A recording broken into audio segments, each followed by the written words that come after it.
Welcome back to our daily read aloud, Mrs. Frisby and the Rats of NIMH. If you are curious where we are in the book, we have read more than we've got left. So maybe about a third of the book to go. It picks up quickly. There's a lot of action in the end, so make sure you're keeping up each day. Today's chapter is called The Toy Tinker. We've heard this brought up a few times by a few of the other rats that'll ask, Nicodemus, have you told Mrs. Frisby about the toy tinker yet? And he'll say, no, I haven't. So today's the day we figure that out. And the last thing that was going on, we got a lot of description about the big mansion they lived in for a while, where they had all the free food and books they could want. And then we also know more about the plan, okay? Think about what the plan was.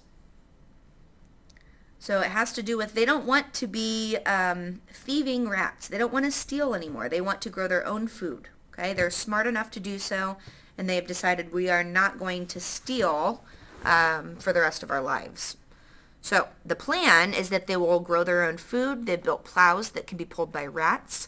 So they're basically making a rat civilization. All right, the Toy Tinker, which is on page 158. We left the Boniface estate on the 1st of May, said Nicodemus. We knew a lot more then than we went in. We had been there just 8 months. Then, said Justin, we found the Toy Tinker. They were back in Nicodemus's office. Mr. Ages, having rested, sat with them. Not quite yet, said Mr. Ages. No, said Nicodemus. That was in late summer. When we first got out, we began searching for a place to live permanently, or at least a place where we could stay as long as we wanted. Okay, so question, why couldn't they stay in that big mansion any longer? Does anyone remember why? If you don't remember the people that lived there were on a honeymoon, and they were very wealthy. So their honeymoon, they traveled all around the world. It took months and months. But at some point, they knew they were coming home, so they had to leave. We had a pretty clear idea of what we were looking for. We had had plenty of time to talk about it on the long winter evenings in the library between reading books. The reading we did, we knew very little about the world, you see, and we were curious. We learned about astronomy, so that's about the sky and the stars, about electricity, biology, and mathematics, about music and art. I even read quite a few books of poetry and got to like it pretty well. But what I liked best was history. I read about the ancient Egyptians, the Greeks and Romans, and the Dark Ages, when the old civilizations fell apart and the only people who can read and write were the monks. They lived apart in monasteries. They led the simplest kind of lives and studied and wrote, and they grew their own food, built their own houses and furniture. They even made their own tools and their own paper. Reading about that, I began getting some ideas of how we might live. Most of the books were about people. We tried to find some about rats, but there wasn't much. We did find a few things. There were 2 sets of encyclopedias that had sections on rats. From them we learned that we were about the most hated animals on the earth, except maybe snakes and germs. That seemed strange to us and unjust, especially when we learned that some of our close cousins, squirrels for instance, and rabbits, were well liked. But people think we spread diseases, and I suppose possibly we do, though never intentionally. And surely we never spread as many diseases as people themselves do. Still, it seemed to us that the main reason we were hated must be that we always lived by stealing. From the earliest times, rats lived around the edges of human cities and farms, stowed away on men's ships, gnawed holes in their floors, and stole their food. Sometimes we were accused of biting human children. I don't believe that, nor did any of us, unless it was some kind of subnormal rat, bred in the worst of city slums, and that, of course, can happen to people too. Had we then no use at all in the world? One encyclopedia had a sentence of praise for us. The common rat is highly valued as an experimental animal in medical research due to his toughness, intelligence, versatility, and biological similarity to man. We knew quite a bit about that already. But there was one book written by a famous scientist that had a chapter about rats. Millions of years ago, he said, Rats seemed to be ahead of all the other animals, seemed to be making a civilization of their own. They were well organized and built quite complicated villages in the fields. Their descendants today are the rats known as prairie dogs. But somehow it didn't work out.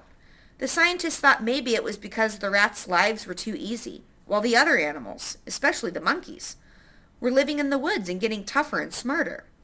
The prairie dogs grew soft and lazy and made no more progress. Eventually, the monkeys came out of the woods, walking on their hind legs, and took over the prairies and almost everything else. It was then that the rats were driven to become scavengers and thieves, living on the fringes of a world run by men. Still, it was interesting to us that for a while at least, the rats had been ahead.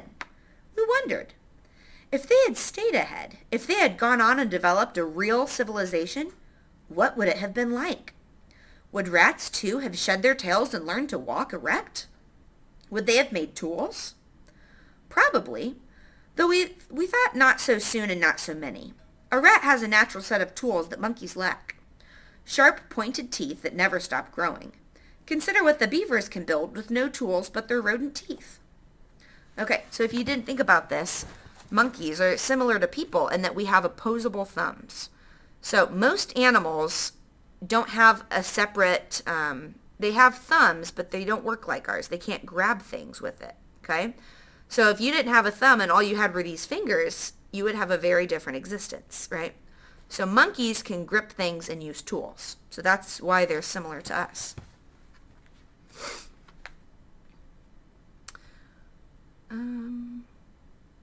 Surely rats would have developed reading and writing, judging by the way we took to it. But what about machines? What about cars and airplanes? Maybe not airplanes. After all, monkeys living in trees must have felt a need to fly, must have envied the birds around them. Rats may not have that instinct.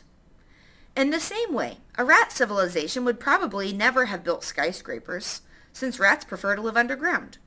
But think of the endless subways below subways below subways they would have had. We thought and talked quite a bit about all of this, and we realized that a rat civilization, if one ever did grow up, would not necessarily turn out to be anything at all like human civilization. The fact was, after 8 months in the Boniface estate, none of us was sorry to move out of it. It had given us shelter, free food, and an education, but we never really felt comfortable there. Everything in it was designed for animals who looked, moved, and thought differently from the way we did. Also, it was above ground, and that never felt quite natural to us. So, when we left, we decided that our new home should be underground, preferably, and, if we could find it, a cave. But where? We thought hard and studied maps and atlases. There were plenty of those in the study. Finally, we reached some conclusions. To find a cave, we would have to go where there were mountains. There aren't any caves in flatland. And for food, it would have to be near a town, or better, a farm. So we wanted to find a farm, preferably a big one, with a big barn and silos full of grain near the mountains. We studied the map some more, and it was Jenner, I think, who spotted this area as a good place to look. Gotta get a drink, my throat's getting dry.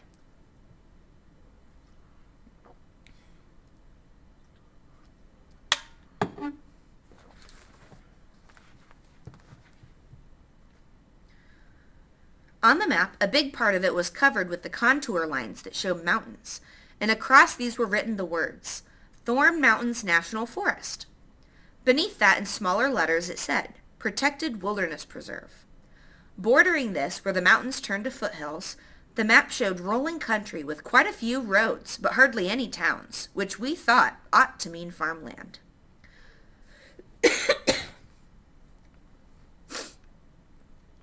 Sorry, I got a tickle in my throat. We were right, of course, as you know now. It took us 2 months of steady traveling to get to the Thorn Mountain National Forest, but we found it. We're under the edge of it right now. And there are plenty of caves, most of them never visited by people, because people aren't allowed to drive into a wilderness preserve. There aren't any roads in the forest, but only a few jeep trails used by rangers, and airplanes are not permitted to fly over it. We looked at a lot of caves, some big, some small, some dry, but mostly damp. Before we chose this cave and this farm, however, we found the toy tinker. had been a sad sort of thing. We found an old man lying in the woods one morning, near one of the jeep trails not so far from here, and he was dead. We don't know what he died of. We guessed it must have been a heart attack. He was dressed in a black suit, old-fashioned in style, but neat, not ragged. His hair was white and his face looked gentle. I wonder who he was and where he was going, Justin said. Whoever he was, Jenner said. He wasn't supposed to be in here at all. We ought to bury him, I said. So we did. Not by digging a grave, but by covering him with a high mound of leaves and stones and twigs and earth. It was in gathering material for this mound that Justin made the second discovery. He was back in the bushes out of sight. Look here, he called. I found a truck. It was a very ancient truck with a small round hood, but it had been lovingly polished and was wonderfully shiny. The body, which was square and large, had been rebuilt and painted red and gold. It had little windows with white curtains, and between them, lettered in gold, were signs. The Toy Tinker. Toys, repairs, hobby kits, model sets, electrical toys, all work guaranteed. Obviously, the truck had belonged to the old man. He was a peddler and mender of toys. The red and gold wagon was his shop and his home, and he had driven into the woods to camp for the night. It was against the law, of course, so he had concealed the truck behind some bushes, off the trail, under a big beech tree. We could see where he had made a campfire, carefully surrounding it with stones and clearing away the brush, so he would not set the woods afire. Beyond the beech tree a narrow brook flowed. It was a peaceful spot. We could see what had probably caused the old man's death. One wheel of the truck had sunk into the soft earth and was stuck. A shovel lay near it. He had been trying to dig it out. The work had been too hard for him, and he had started to go for help when he collapsed. This much we could figure out just by looking. Then somebody said, "Whose truck is it now?" "It belongs to his heirs," I said. Okay, heirs, it's spelled H-E-I-R-S. Heirs are people like your descendants. So if something were to happen to my parents, I am their heir, right? My siblings and I, so we would get their belongings. So they're saying it belongs to his heirs. "Whoever they are," said Jenner, "he may not even have any. He seems to have been alone." "Anyway," said someone else, "how would they ever find it?" "That's true," I said. "We don't know who he was, and if we did, we have no way of notifying anyone. So I suppose, if we want it, the truck is ours. Why don't we see what's in it?" All right, and the next chapter is called Thorn Valley. While you think about what might be in that truck, I'm going to get a drink.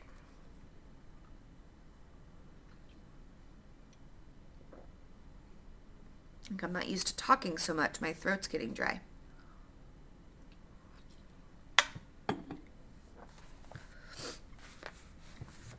All right, Thorn Valley.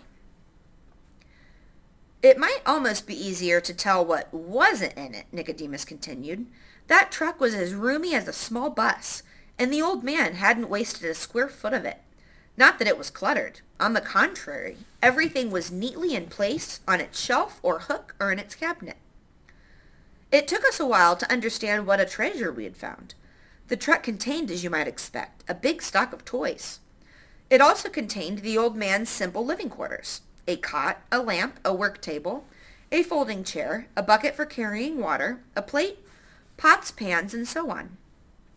There was a tiny refrigerator with food in it, and some canned stuff, peas, beans, peaches, things like that. Most of the toys we thought at first we had no particular use for. There were toy automobiles and trucks, windmills and merry-go-rounds, airplanes, boats, and a lot of others, mostly run on batteries. It was entertaining to look at them, and some of them we even tried out. For a while the floor looked like Christmas morning.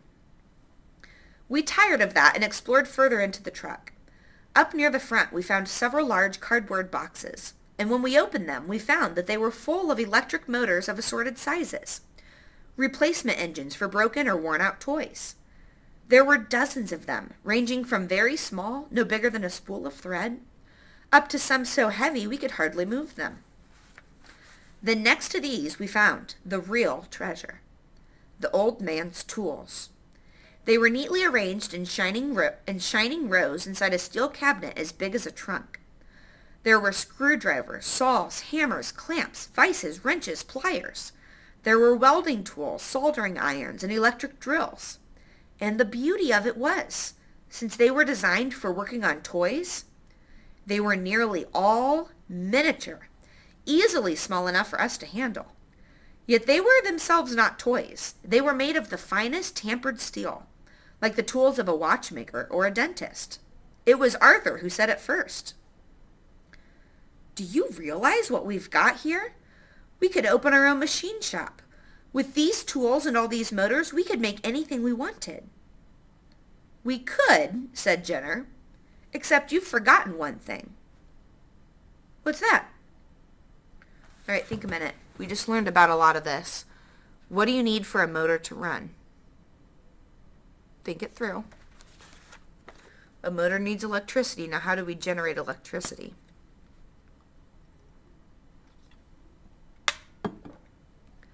So, let's see. We have no electricity. The old man couldn't have run off the tools off these batteries. The small toy motors, yes, but not the real ones, not the power tools. He had to plug these into house current to use those. See, there's his extension cord on the wall. There was a long coil of heavy black cable hanging from a hook on the wall. It had a plug on one end and a socket on the other. Now another rat spoke up, a rat named Sullivan. He was a great friend of Arthur's, and like him, had a particular interest in engines and electricity. Maybe, he said, we could plug into a house current, too. How? I said. Who'd let us? Do you remember that cave we looked at the other day? The one we decided was too close to the farmhouse? So what cave do you think that is? That was the beginning of it. The end you have seen yourself. He was speaking of the cave you saw today. We all trooped back to it and examined it more carefully. It was too close, or at least closer than we had planned to live to a human habitation. But then we saw the huge rose bush near the tractor shed, where, with quite a lot of digging, we could put a concealed entrance. But most important, we noticed that there was an electric light in the tractor shed. Mr. Fitzgibbon had an underground power cable leading out from his house to the shed. We dug a tunnel to it, tapped it, and we had all the electricity we needed. Near it ran a water pipe. We tapped that too, and we had running water. Then, a few at a time, we moved the tools and the motors from the toy tinker's truck to the cave. We got nearly all of them before the truck disappeared. We went back one day, and it was gone. Only the hole remained, where its tire had been stuck. The forest rangers must have found it and hauled it away, but they never discovered or disturbed the mound where the old man lay buried. So, we built ourselves the life you see around you. Our colony thrived and grew to 115. We taught our children to read and write. We had plenty to eat, running water, electricity, a fan to draw in fresh air, an elevator, a refrigerator. Deep underground, our home stayed warm in winter and cool in summer. It was a comfortable, almost luxurious existence. And yet, all was not well. After the first burst of energy, the moving in of the machines, the digging of tunnels and rooms, after that was done, a feeling of discontent settled upon us like some creeping disease. All right, before I read on, why do you think the rats might not be happy?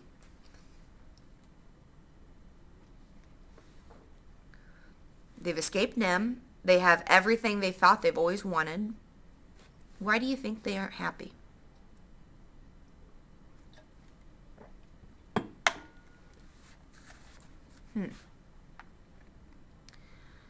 We were reluctant to admit it at first. We tried to ignore the feeling or to fight it off by building more things.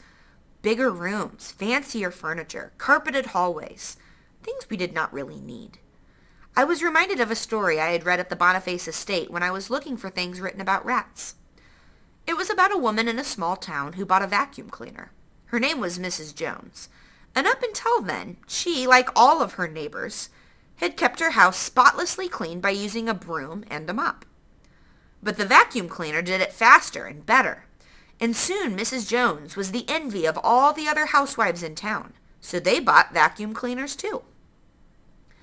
The vacuum cleaner business was so brisk, in fact, that the company that made them opened a branch factory in the town. The factory used a lot of electricity, of course, and so did the women with their vacuum cleaners.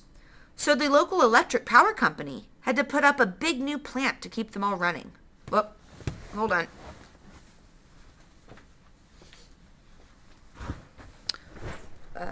So they had to put up a big new plant to keep them all running. In its furnaces, the power plant burned coal, and out of its chimneys, black smoke poured day and night, blanketing the town with soot and making all the floors dirtier than ever. Still, by working twice as hard and twice as long, the women of the town were able to keep their floors almost as clean as they had before Mrs. Jones ever bought a vacuum cleaner in the first place. The story was part of a book of essays, and the reason I had read it so eagerly was that it was called The Rat Race, which I learned means a race where no matter how fast you run, you don't get anywhere. But there was nothing in the book about rats, and I felt bad about the title because I thought it wasn't a rat race at all. It was a people race, and no sensible rats would ever do anything so foolish. And yet, here we were, rats getting caught up in something a lot like the people race, and for no good reason. And the worst thing was that even with our make-work projects, we didn't really have enough to do. Our life was too easy.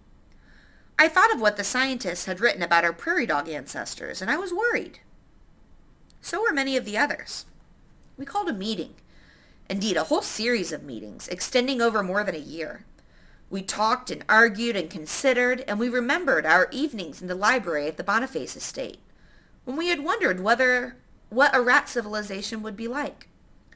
Oddly enough, Jenner, my old and best friend, took little part in these discussions.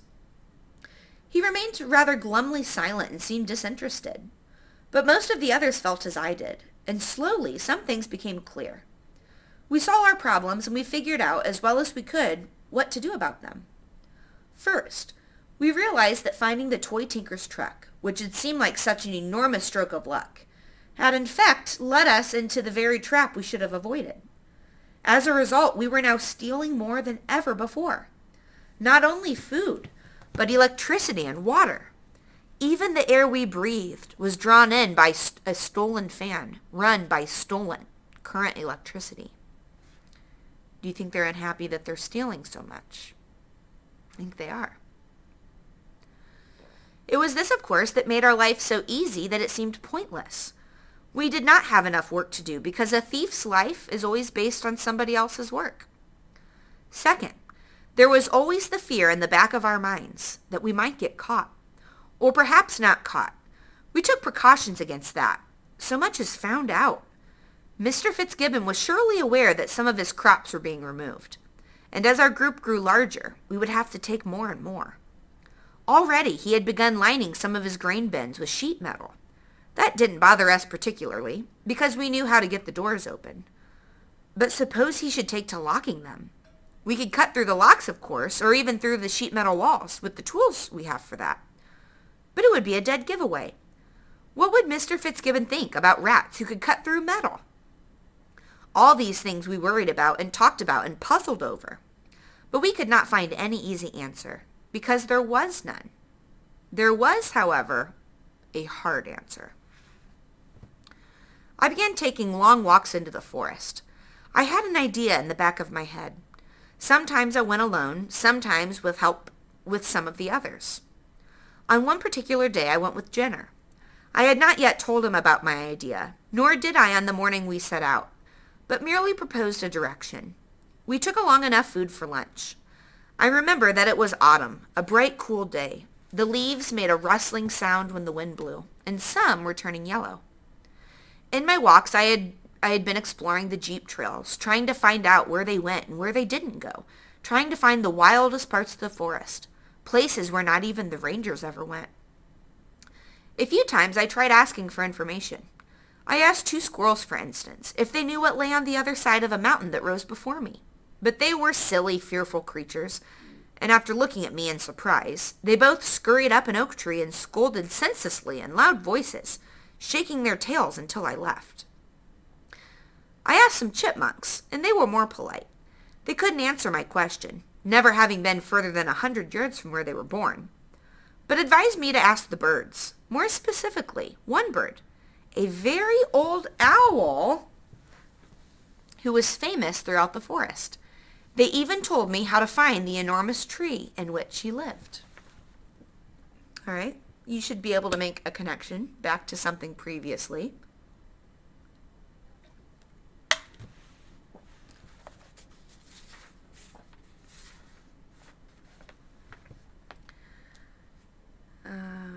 Lost my spot.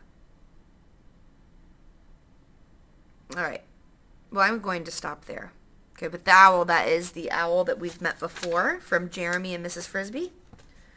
So tomorrow we'll finish that chapter and start the next one. And you will get to start hearing about Mrs. Frisby completing her daring feat of putting Dragon to sleep. So that is coming. Thanks for joining me today. See you soon.